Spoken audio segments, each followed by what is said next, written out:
This is someone I want to introduce to everyone, which is my mom, Reina.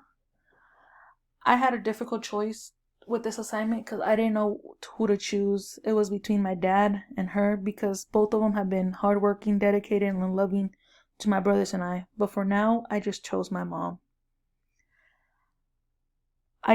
My mom is the kindest, nicest person all my friends say they have met. And I remember one story she always tells me, no matter how old I get, is how she waited for me. When my dad and my mom first got married, she knew she always wanted a daughter. But when she first got pregnant, it was with my older brother Angel. And then 3 years later, when they got pregnant again, it was with my second oldest brother, which is Saul. And then until finally 2 years after his birth, she got the result she wanted. A girl. Me. My mom was born in May of 1969 in Torreon, Mexico.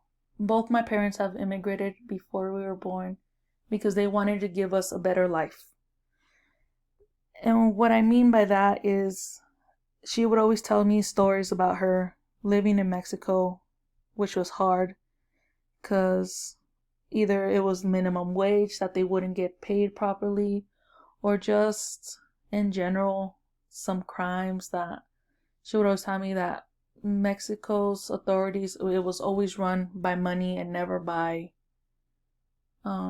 justice. But they persevered and they applied for visas and they finally came into the United States, which my brothers and I considered our home.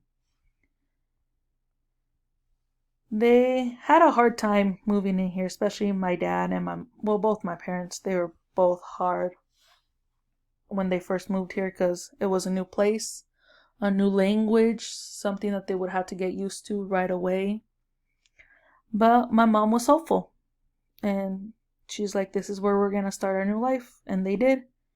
And now every now and then I remember her telling me, oh, look, whenever we would go to Mesa, she'd be like, oh, look, that's where we used to go to do our laundries when your brothers were small. And those are my brothers.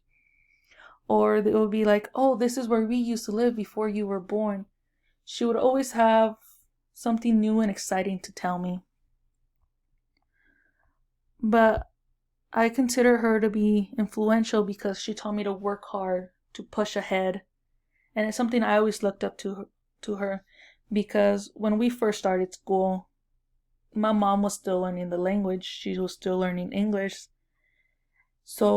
But she pushed on. She was like, okay, I may not understand this, but we're going to work on it together. So she pushed ahead until she finally learned English that she could communicate with anyone else. So she taught me to be hardworking because even though her and my dad worked pretty much full time, they still made time for us. They still had time to take us on adventures, to visit new places.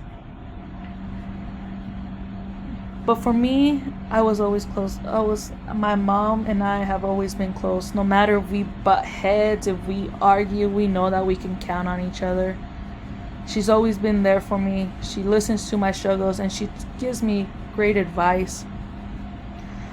And like now, one of her new hobbies that I encourage her to do, just like she encouraged me to do with school, was make cakes. And these are a few of her creations that we like to do. And she also likes to make bows in her free time.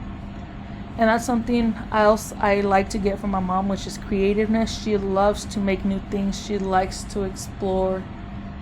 She takes time for us, even if we're still in school. We're still hardworking kids that her and my dad have provided for us. And yeah, but this is someone